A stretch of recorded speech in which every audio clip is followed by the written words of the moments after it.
শিক্ষার্থী বন্ধুরা আসসালামু আলাইকুম। গত ক্লাসে তোমাদেরকে আমরা জাবেদা শেষ করেছি একাদশ শ্রেণী হিসাব বিজ্ঞান। আজকে আমরা নগদান বই করাবো। নগদান বই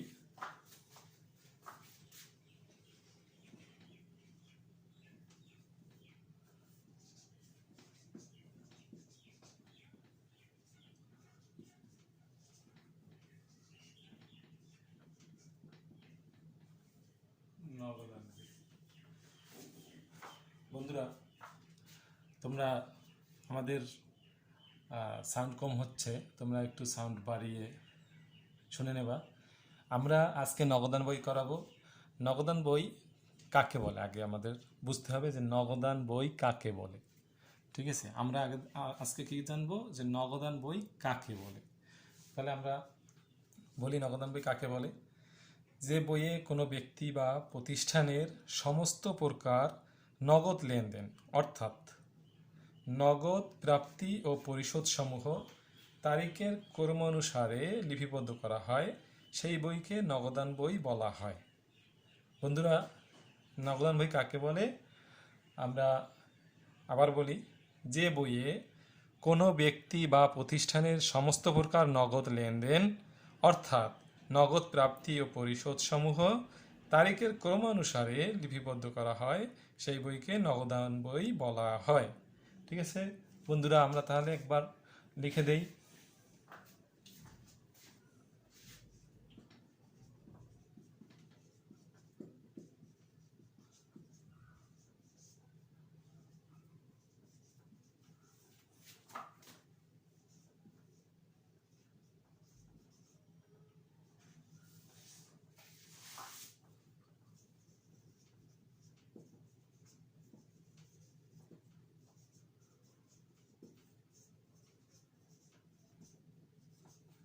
যে বইয়ে কোনো ব্যক্তি বা প্রতিষ্ঠানের সমস্ত প্রকার নগদ লেনদেন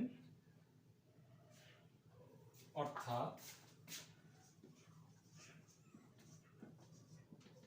নগদ প্রাপ্তি ও পরিশোধ সমূহ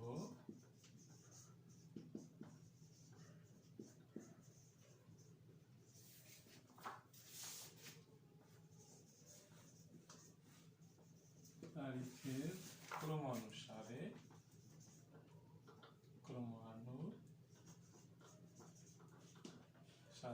লিপিবদ্ধ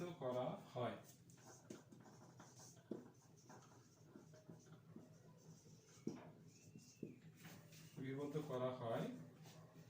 সেই বইকে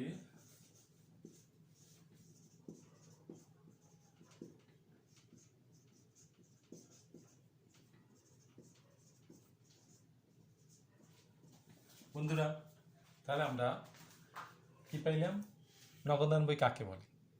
যে বইয়ে কোনো ব্যক্তি বা প্রতিষ্ঠানের সমস্ত প্রকার নগদ লেনদেন অর্থাৎ নগদ প্রাপ্তি ও পরিশোধ সমূহ তারিখের ক্রমানুসারে লিপিবদ্ধ করা হয়, সেই বইকে নগদান বই বলা হয়।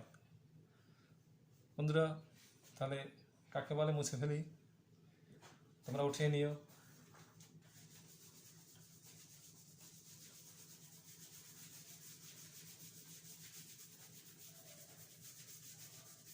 এবার নগদান বইয়ের প্রকার।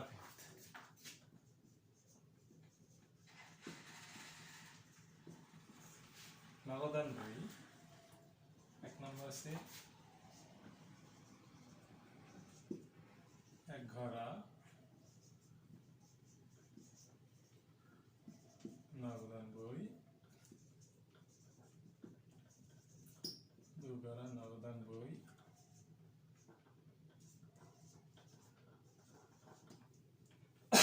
তিন ঘরা নগদান বই,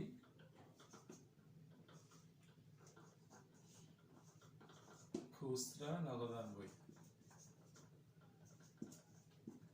খুচরা নগদান বই, খুচরা নগদান। তাহলে আমরা নগদান বইকে কয় ভাগে ভাগ করা যায়? প্রথম পর্যায়ে এক ঘরা নগদান বই, দু ঘরা নগদান বই, তিন ঘরা নগদান বই আর হচ্ছে খুচরা নগদান বই। তাহলে চার প্রকার ভাগ করা যায়। খুচরা নগদান বইকে আবার তিন ভাগে ভাগ করা যায়।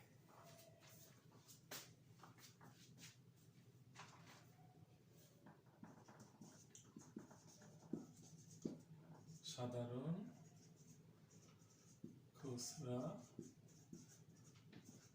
নগদান বই বহু করা বা বিশ্লেষণাত্মক খুচরা নগদান বই অগ্রদত্ত পদ্ধতিতে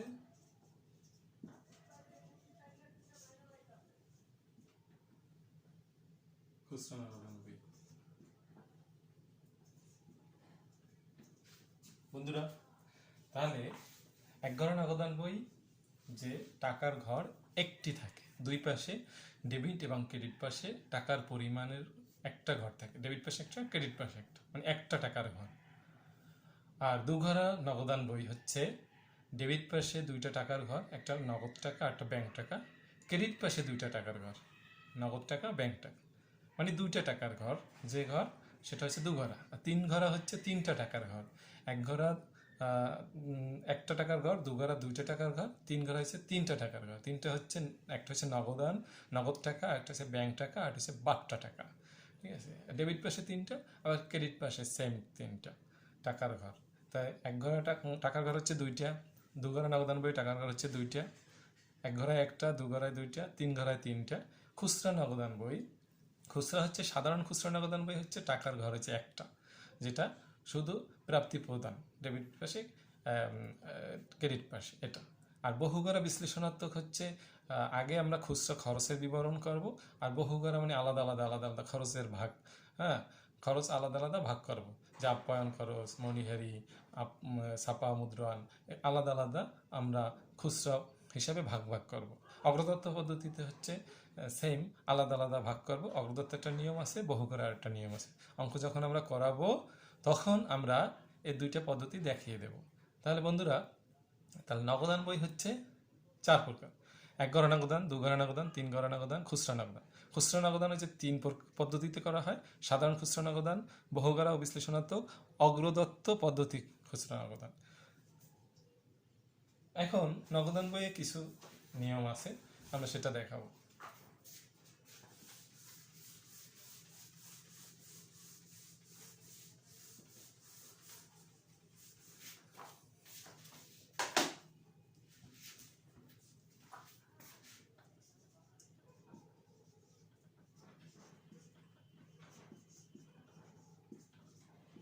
কন্ট্রা এন্ট্রি। এক নম্বরে কন্ট্রা এন্ট্রি হয় কি কি, মানে দুই পাশে একটা এন্ট্রি দুই পাশেই বসে, ডেবিট পাশেই বসে এবং ক্রেডিট পাশে বসে। তো একটা এন্ট্রি দুই পাশে বসে, সে কি এন্ট্রি? তিনটা এন্ট্রি বসে দুই পাশে। এক নম্বর হচ্ছে নগদ টাকা যদি ব্যাংকে জমা দেওয়া হয়, মানে ব্যাংকে জমা দেওয়া হলো, তাহলে ব্যাংক হিসাব ডেবিট হয়, মানে ব্যাংক টাকা পাইছে, আর নগদ টাকা চলে গেছে, নগদান হিসাব ক্রেডিট। তাহলে ব্যাংকে জমা দেওয়া হলো, এটা কন্ট্রা হয়।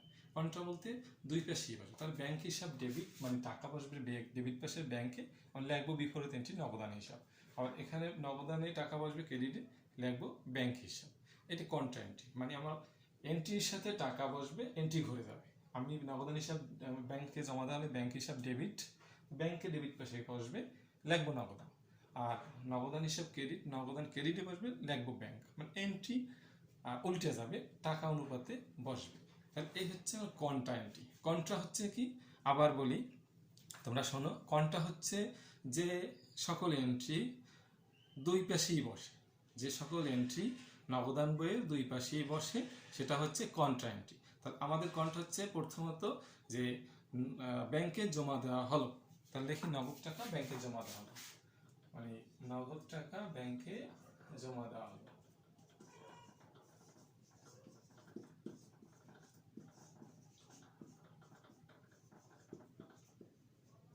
এটা কন্ট্রা। দুই নম্বর হচ্ছে ব্যাংকে জমা দিলাম, ব্যাংক থেকে উত্তোলন করা, অফিসের প্রয়োজনে ব্যাংক থেকে উত্তোলন,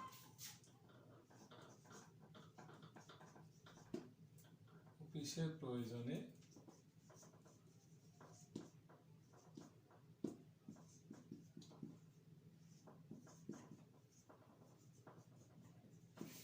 নগদ উত্তোলন।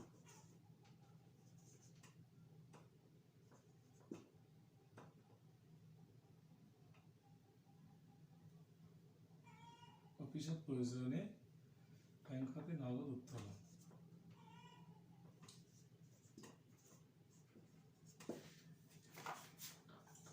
বন্ধুরা, অফিসের প্রয়োজনে ব্যাংক হতে নগদ টাকা উত্তোলন, এই হলো একটা। আরেকটা হচ্ছে দেনাদারের নিকট হতে, আমরা দেনাদারের নিকট হতে প্রাপ্ত টাকা যে তারিখে পাইলাম ওই তারিখে না, অন্য তারিখে যদি ব্যাংকে জমা দেওয়া হয়।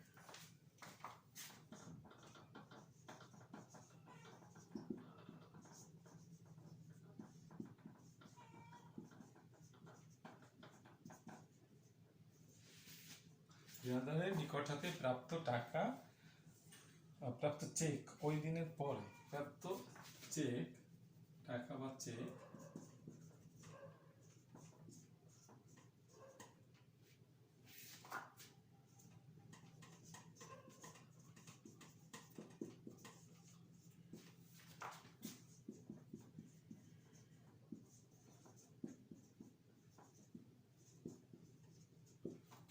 বন্ধুরা, শিক্ষার্থী বন্ধুরা, তাহলে আমাদের কন্ট্রায়েন্টটি এই তিনটা হয়, মানে দুই পাশেই বসে। কি কি বসে? নগদ টাকা ব্যাংকে জমা দেওয়া হলো, তো ব্যাংক হিসাব ডেবিট যাবে দা, নগদান হিসাব ক্রেডিট। ডেবিট পাশে ব্যাংকের ঘরে টাকা বসবে, লাগবো নগদ, নগদান হিসাব। আর ক্রেডিট পাশে নগদের ঘরে টাকা বসবে, লাগবো ব্যাংক। 2 নম্বর হচ্ছে অফিসের প্রয়োজনে ব্যাংক হতে নগদ উত্তোলন করা হলে। তো অফিসের প্রয়োজনে যদি উত্তোলন করা হয় তাহলে নগদান হিসাব ডেবিট। টাকা যেহেতু উত্তোলন করছি, নগদান হিসাব ডেবিট, তার ডেবিট পাশে নগদের ঘরে টাকা বসবে, লাগবো ব্যাংক। আর ব্যাংক হিসাব ক্রেডিট, তাহলে ব্যাংকের ঘরে ক্রেডিট পাশে বসবে, লাগবো নগদ। দেনাদারের নিকট হতে প্রাপ্ত টাকা বা চেক ওই দিনের পরে, মানে আমি 5 তারিখ যদি টাকা দেনাদারের কাছ থেকে চেক পাই বা টাকা পাই, 5 তারিখে জমা না দিই, আমি যদি 7 তারিখে ব্যাংকে জমা দিই, যে দেনাদারের প্রাপ্ত চেকটি ব্যাংকে জমা দেওয়া হলো, এরকম থাকলে তাহলে জমা দিলে ব্যাংক হিসাব, ব্যাংক পাইলো, ব্যাংক হিসাব ডেবিট, তাহলে ব্যাংক হিসাব ডেবিট পাশে ব্যাংকের ঘরে টাকা বসবে, লাগবো নগদান। ক্রেডিট পাশে লাগবো নগদের ঘরে টাকা, লাগবো ব্যাংক হিসাব। এই হচ্ছে আমাদের কন্টেন্ট। সুপ্রিয় শিক্ষার্থী ভাই বোনেরা, তাহলে তোমরা নিশ্চয়ই কন্টেন্টগুলো বুঝেছো। তাহলে আজকে আমরা বললাম যে নগদান বই কাকে বলে, নগদান বইয়ের প্রকারভেদ, আর কন্টেন্টটি কী কী কন্টেন্টটি বসে, যে 2 ঘরা 3 ঘরায় যে কন্টেন্টগুলো বসে। এখন আমরা কিছু নিয়ম শিখাবো।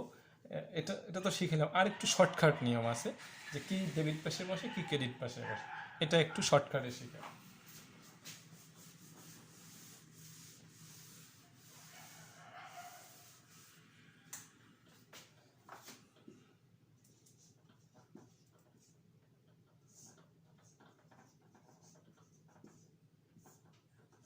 ডেবিট পাশে পণ্য বিক্রয়,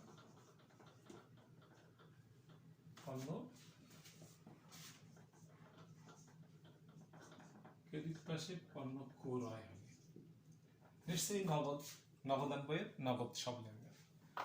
এখানে সমস্ত প্রকার আয়, যত আয় হবে, সমস্ত প্রকার ব্যয়, আয় সমূহ, ব্যয় সমূহ। বন্ধুরা, নিশ্চয়ই পণ্য বিক্রয় করলে আয় হয়, পণ্য ক্রয় করলে ব্যয় হয়। তাহলে সমস্ত প্রকার আয় সমূহ এ পাশে বসবে, সমস্ত প্রকার ব্যয় সমূহ ক্রেডিট পাশে বসবে। প্রাপ্তি, আমি যদি কারো কাছ থেকে পাই, প্রাপ্তি, আর আমি যদি কারো প্রদান করি, কারো কাছ থেকে পাওয়া গেলে, কারো কাছ থেকে পাওয়া গেলে, কারোর প্রদান করা হলে, হ্যাঁ, কাউকে প্রদান করা হলে,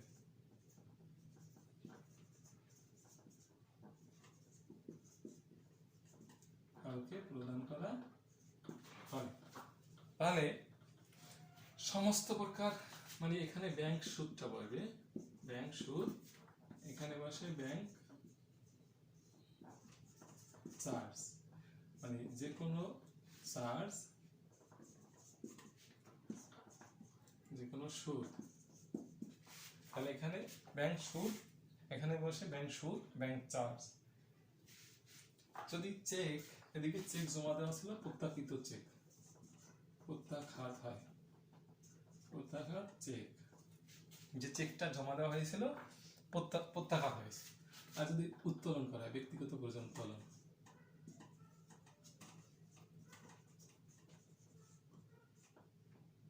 প্রয়োজনে উত্তোলন। শিক্ষার্থী বন্ধুরা, তাহলে এটা আমরা নর্মাল, এটা কোনো মানে ধরাবাধা নিয়ম না, এটা আমরা নিজেরা বোঝার জন্য আমরা বুঝিয়ে দিচ্ছি যে নগদান বইয়ে ডেবিট পাশে পণ্য বিক্রয় করলে বসে, মানে সমস্ত প্রকার আয় বসে, প্রাপ্তি যদি পাওয়া যায় কারো কাছ থেকে, ব্যাংক সুদ বা যে কোনো সুদ এখানে বসে।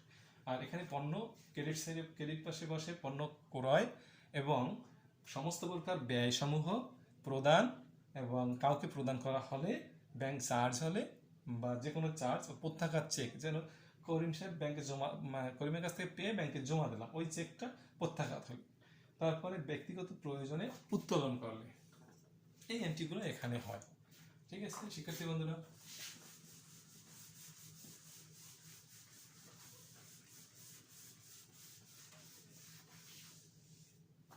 শিক্ষার্থী বন্ধুরা, আমরা এখন একটা অঙ্ক করি।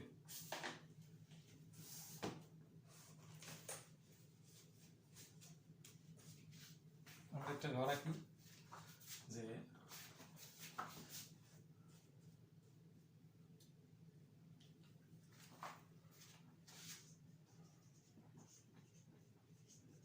জনাব নিশান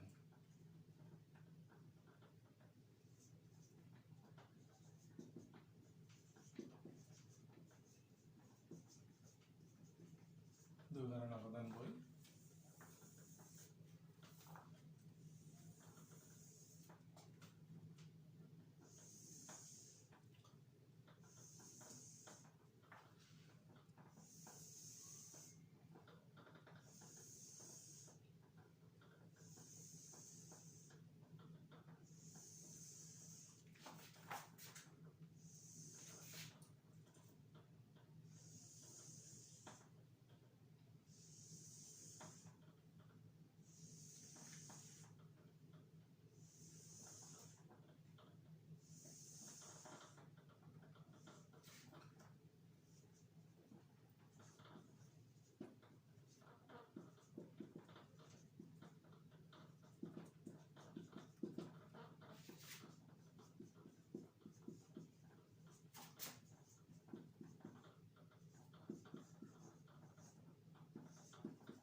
সুপ্রিয় শিক্ষার্থী ভাই বোনেরা, তাহলে আমরা একটা দুগারণ অবদান বইয়ের ছক আঁকলাম।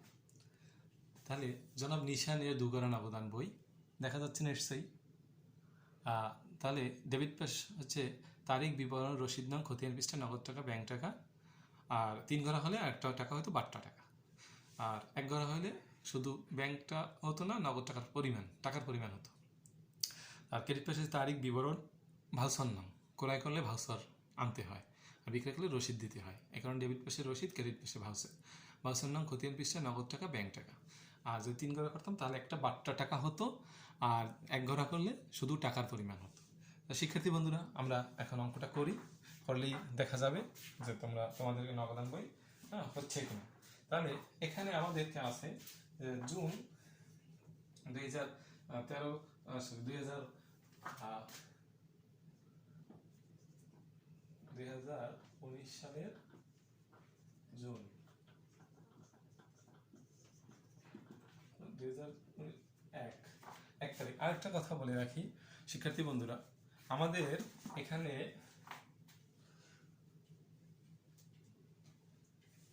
আমরা যে এগুলো করি, এই যে প্রথম মানে ব্যালেন্স বিডি, একটা বলা হয় নাই যে ব্যালেন্স বিডি মানে ব্রোড ডাউন, মানে উপর থেকে আনিত, আর ব্যালেন্স সিডি মানে ক্রেডিট ডাউন, মানে নিচ থেকে আনিত, নিচে নিত আর কি।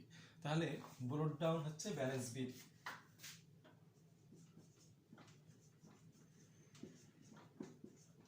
Balance BD. ব্যালেন্স বিডি এখানে অঙ্কে আছে যে জনাব নিশান নগদান বই সংরক্ষণের মাধ্যমে জাবেদা ও খতিয়ানের কাজ সম্পন্ন করেন 2019 সালের জুন মাসে তার লেনদেনগুলো নিম্নরূপ। তাহলে 1 তারিখে আছে নগদ উদ্ধৃত 50,000 টাকা এবং ব্যাংক জমার উদ্ধৃত 75,000 টাকা। তাহলে আমরা লিখছি ব্যালেন্স বিডি, নগদ হচ্ছে 50,000 টাকা,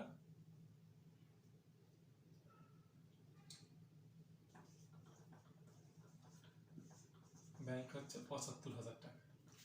শিক্ষার্থী বন্ধুরা, নগদ 50,000 টাকা আর ব্যাংকে উদ্ধৃত ছিল 75,000 টাকা, সেটা আমরা দেখলাম। তা ব্যালেন্স বিডি হচ্ছে ওই যে ব্রোড ডাউন, ঠিক আছে।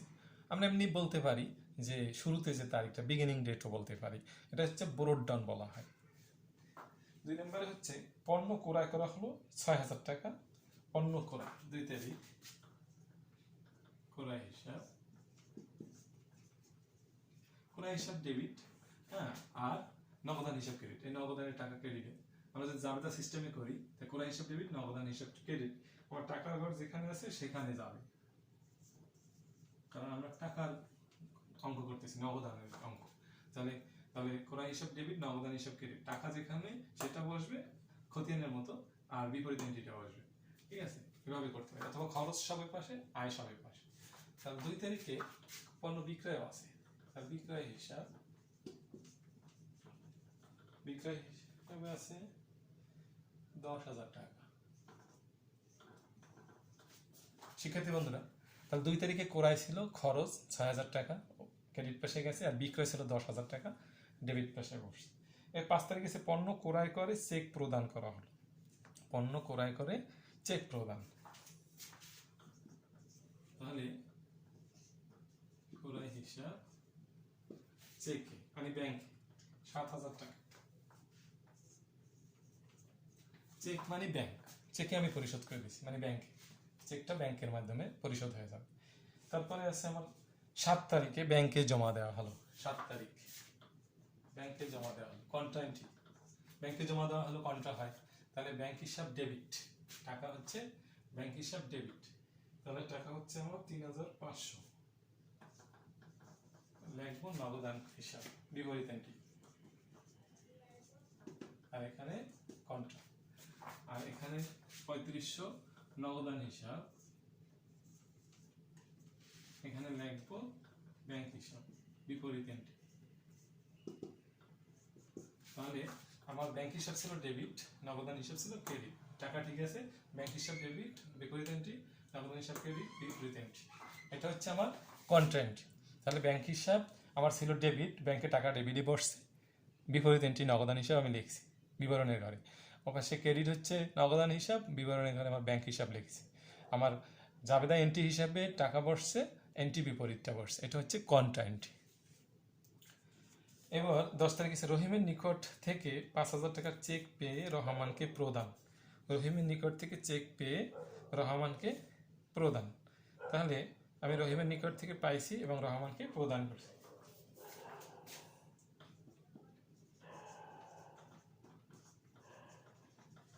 রহিমের নিকট থেকে 5,000 টাকা পাইছি এবং রহমানকে প্রদান করছি।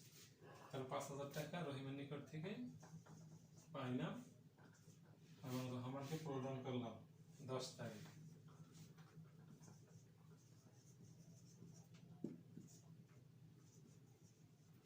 তাহলে 5,000 টাকা পাইলাম, 5,000 টাকা প্রদান করলাম।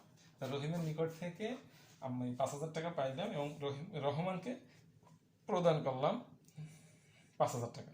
18 তারিখ হচ্ছে নগদে বেতন প্রদান 6,000 টাকা, বেতন প্রদান,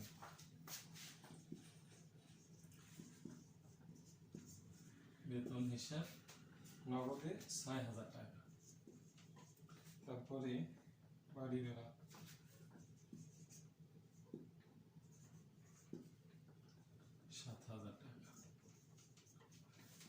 এখানে বন্ধুরা, শিক্ষার্থী বন্ধুরা, 18 তারিখ হচ্ছে বেতন প্রদান করছে নগদে 6,000 টাকা, একই তারিখে বাড়ি ভাড়া চেকে প্রদান করছে 7,000 টাকা, সেই 7,000 টাকা ব্যাংকে বসলো। তারপরে আমাদের আছে 25 তারিখ ব্যাংক হতে উত্তোলন করা হলো, ব্যাংক হতে উত্তোলন, ব্যাংক হতে উত্তোলন অফিসের প্রয়োজনে ব্যাংক হতে উত্তোলন কন্ট্রা এন্ট্রি হয়, অফিসের প্রয়োজনে ব্যাংক হতে উত্তোলন, এটা নগদ উত্তোলন। তাহলে আমার হচ্ছে নগদান হিসাব ডেবিট, নগদানে টাকা বসবে কত টাকা, 10,000।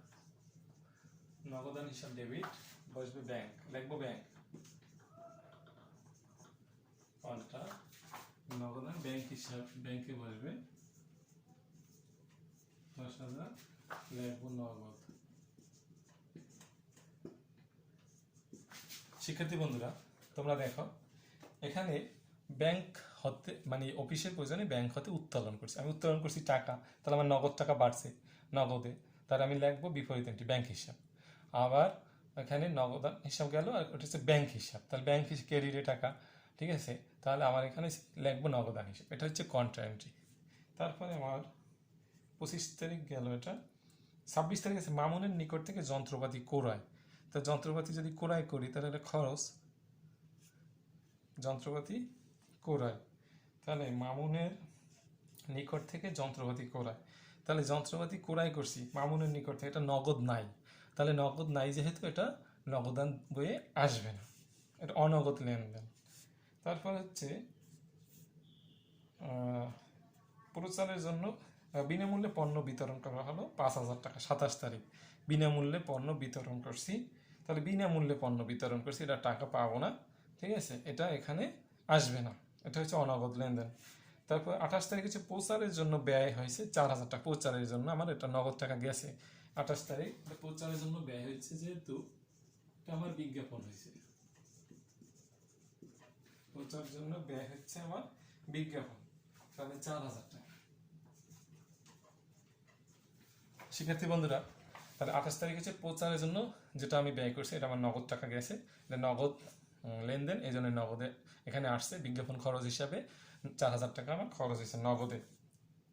তারপর আছে 29 তারিখ আছে মাল বিক্রয় করে চেক প্রাপ্তি, মাল বিক্রয় করে আমি মাল বিক্রয় করে টাকা পাইলাম 3,000 টাকা 29 তারিখ,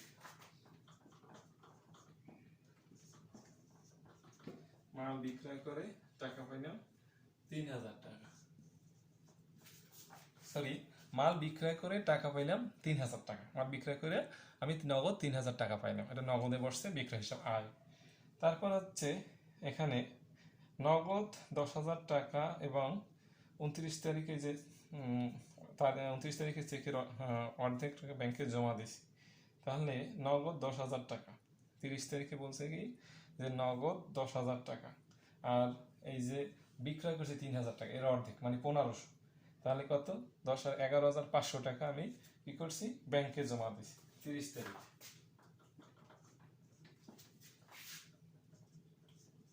তাহলে আমার এটা কন্ট্রাক্ট ব্যাংকে জমা দিলাম, ব্যাংক হিসাব ডেবিট 11,500, লিখবো নগদান হিসাব, এখানে লিখবো ব্যাংক হিসাব নগদে 11,500।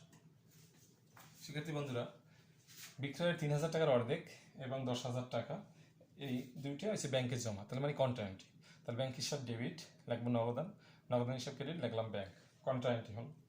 এরপর হচ্ছে 31 তারিখ হচ্ছে ব্যাংক কর্তৃক মঞ্জুরকৃত সুদ, ব্যাংক সুদ দিয়েছে আমাকে,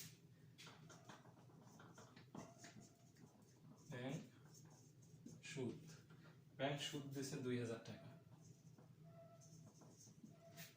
আর একই তারিখে ব্যাংক চার্জ করছে, ব্যাংক চার্জ 500 টাকা।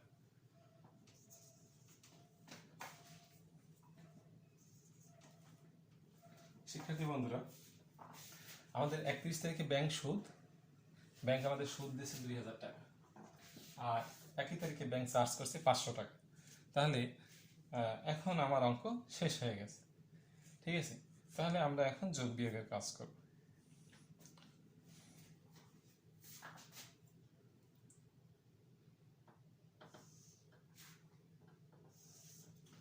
50, 60, 70, 5, 3, 8, 78,000,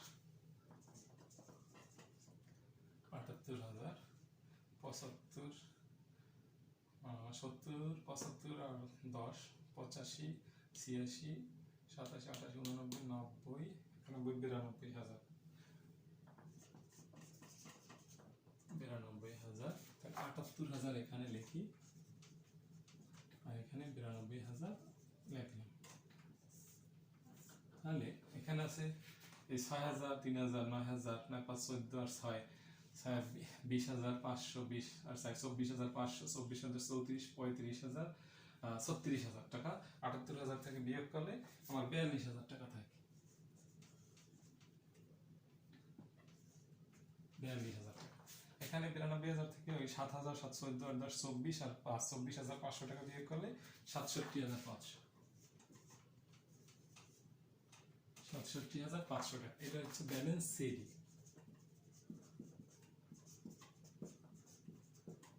এটা হচ্ছে 31 তারিখ ব্যালেন্স সিডি।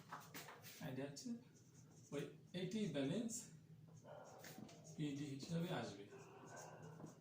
ঠিক আছে, 42,000, সরি 42,000, 67,500। এটা হচ্ছে আমার জুলাই মাস, জুলাই 1 তারিখ। ঠিক আছে শিক্ষার্থী বন্ধুরা, আমরা এই যে আমাদের যোগটা সেরে ফেললাম। এই যে এখানে এই যে ব্যালেন্স বিডি আসলো এবং ব্যালেন্স সিডি আমরা পেলাম। ঠিক আছে, তাহলে আমাদের যেটা করার কথা, এখন আমরা যোগ বিয়োগ পেয়ে গেলাম। ঠিক আছে, আমাদের তাহলে ডেবিট পাশে নগদে আছে 78,000 টাকা, ক্রেডিট পাশে নিলাম, নিয়ে ক্রেডিট পাশে যেটা আছে এটা যোগ করে ওই ব্যালেন্সটা থেকে বিয়োগ করলাম, 42,000 টাকা পাইলাম ব্যালেন্স সিডি। আর ব্যাংক হিসেবে পাইলাম 92,000 টাকা যোগফল ডেবিট পাশে। ক্রেডিট পাশে গিয়ে ওই 92,000 থেকে উপরের যে 7, 7, 14, 10, 24,500 টাকা বিয়োগ করলাম, 67,500 টাকা এখানে রইল ব্যালেন্স সিডি। তাহলে আমাদের এই নগদান বইয়ের, দুগানা নগদান বইয়ের ব্যালেন্স বিডি পাইলাম 42,000, আর নগদ, হাতে নগদ যেটাকে বলে, আর ব্যাংকে জমা পাইলাম 67,500 টাকা। এই হচ্ছে আমাদের আজকের দুগানা নগদান বই অঙ্কের, দুগানা নগদান বই অঙ্ক করলাম। এই দুগানা নগদান বই অঙ্কের রেজাল্ট।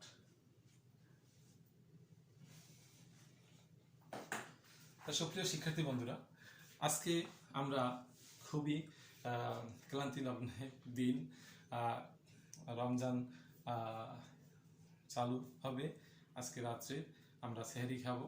তা তোমরা সবাই রোজা রাখবা, সবাই রোজা রাখার চেষ্টা করবা, আল্লাহকে ডাকবা, তারাবি নামাজ আদায় করবা। আমরা এই দুগানা নগদান বই আজকে সম্পন্ন করলাম। তাহলে দুগানা নগদান বইয়ে ঠিক আছে, এ পাশে হচ্ছে ডেবিট, ডেবিট পাশে সমস্ত প্রকার আয়, ক্রেডিট পাশে সমস্ত প্রকার ব্যয়। ঠিক আছে, কন্টেন্ট এখানে 3টা কন্টেন্টই হয়েছে। ঠিক আছে, আমরা কোনটা হয় কোনগুলো আমরা দিয়ে দিছি, তারপরে রেজাল্ট আসলো। এই হচ্ছে আমাদের অঙ্ক। তাহলে তোমরা এর পরবর্তীতে তোমরা তোমাদের বই থেকে অনুশীলন করবে। ঠিক আছে, তোমরা বসে থাকবে না। একটা অঙ্ক শিখালাম, নিয়ম শিখাইলাম, তোমরা 1 গড়া, 2 গড়া, 3 গড়া সেম একই কোয়ালিটি। ঠিক আছে, তোমরা করে যাবা। আমরা আবার খুচরা নগদান বই তোমাদেরকে পরবর্তী ক্লাসে দেখিয়ে দেবো। নগদান বইয়ে শুধু 3 গড়া নগদান বই শুধু একটা বাট্টার ঘর থেকে বাট্টার টাকাটা চলে যাবে। এপাশে হবে প্রাপ্ত বাট্টা, এপাশে হবে একটা প্রদত্ত বাট্টা। হ্যাঁ, মানে এপাশে প্রদত্ত বাট্টা, এপাশে প্রাপ্ত বাট্টা, আর 2টা বাট্টা হবে। ঠিক আছে, তাহলে বাট্টার টাকা বাট্টায় বসবে, এপাশে বাট্টার টাকা বাট্টায় বসবে। এটাই হচ্ছে 3 গড়া নগদান বই।